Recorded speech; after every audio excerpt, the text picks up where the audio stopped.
Saya Muhammad Amin bin Azmi, berasal daripada Kota Baru, Kelantan.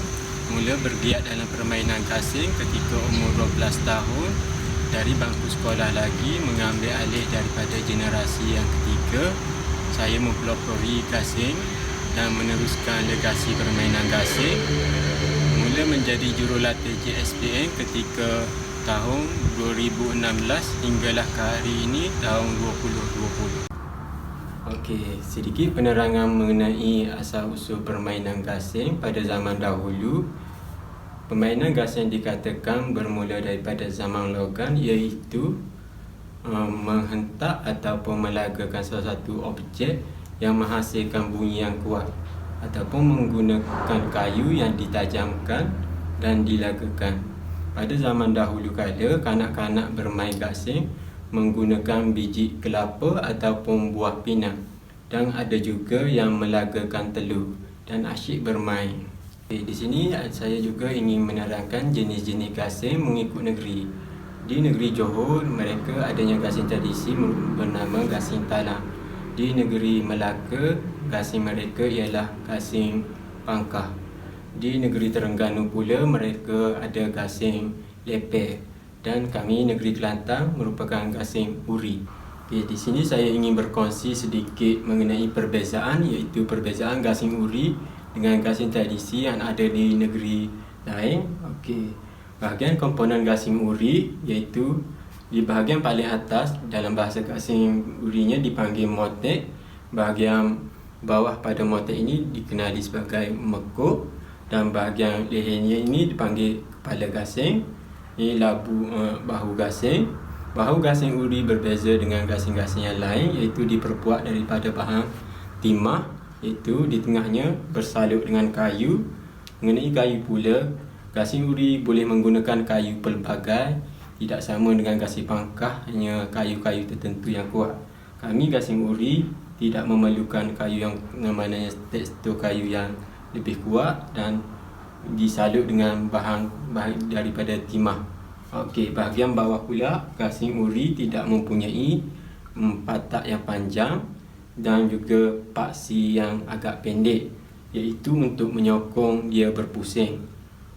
Di sini saya ingin memberi penerangan mengenai perbezaan gasing uri di bahagian bawah, iaitu di bahagian patak gasing. Patak gasing uri lebih pendek berbanding gasing-gasing jenis gasing yang lain. Dan paksi dia juga agak pendek. Ini bertujuan untuk gasing uri ini berpusing lebih lama, dan gasing ini untuk menyokong daya keseimbangan gasing.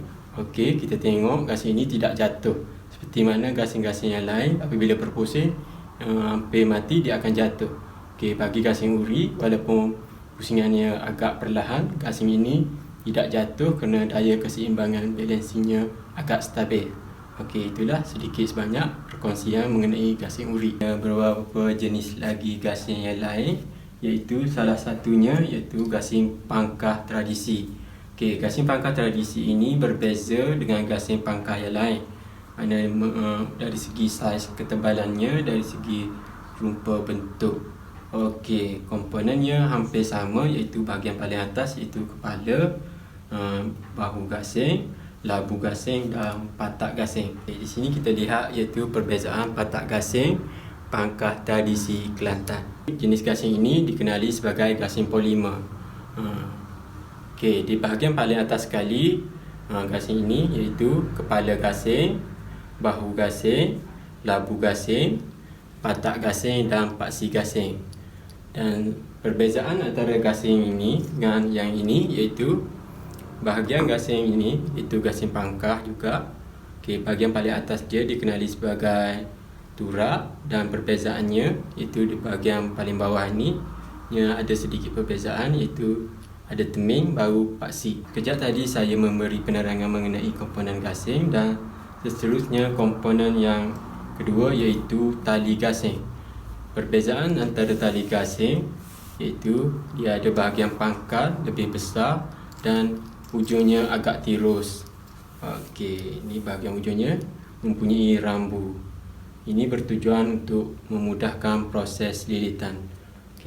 Saya akan tunjuk bagaimana proses untuk kita melilit gasing. Itu bahagian ujung ni, rambu ini, untuk memudahkan proses melilit, kita membentuk gegelan seperti ini. Okey, kita sarungkan kepada tangan dan pusing lawan arah jam bahagian tangan kanan. Bahagian tangan kidal pula kita follow arah jam. Okey, tinggalkan satu hasta bahagian ujung tali dan juga kita lilit di telapak tangan. Dan ujung tali ini ada mempunyai iaitu satu komponen dipanggil rambu pada tali. Kita bahagikan kepada dua dan kita letakkan di leher gasing. Okey, di sini kita akan memulakan proses lilitan. Okey, satu lilitan. Okey, sebegini. Kita letakkan ibu jari tangan kiri kita di leher gasing supaya lilitan kita tidak terhurai. Okey, kita ukur 3 lilitan, kita tarik sedikit supaya tali itu agak tegang, okey, dan tidak mudah terhurai. Okey, kita ikut lilitan seterusnya hinggalah penuh bahu gasing sampai ke labu gasing. Okey, kita lilit begini hinggalah hampir penuh. Okey, di sini saya ingin juga berkongsi bagaimana kaedah kita nak memegang gasing untuk kita memusing gasing. Okey, telapak tangan kita sebegini, kita letakkan ibu jari kita di bahagian patak gasing.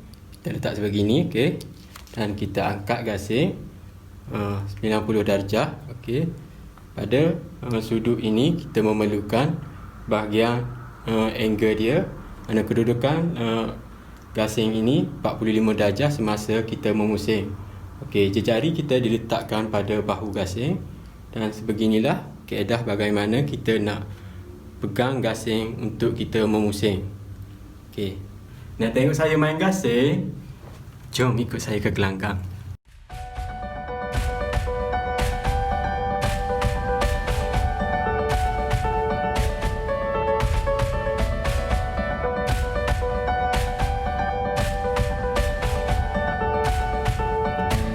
Saya ingin menunjukkan bagaimana kaedah cara kita nak memusing.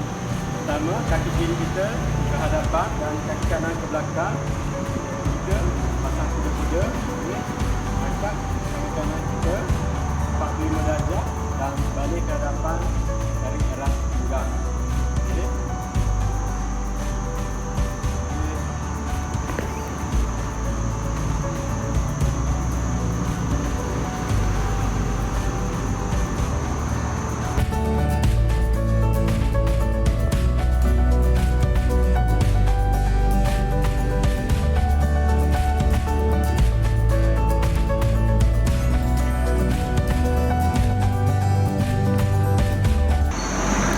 Saya di masa akan datang, bidang gasing ini boleh dimasukkan di dalam kurikulum sekolah supaya ada kesinambungan pembelajarannya untuk generasi yang akan datang dan pelapis permainan gasing ini diteruskan untuk kesinambungan di masa hadapan.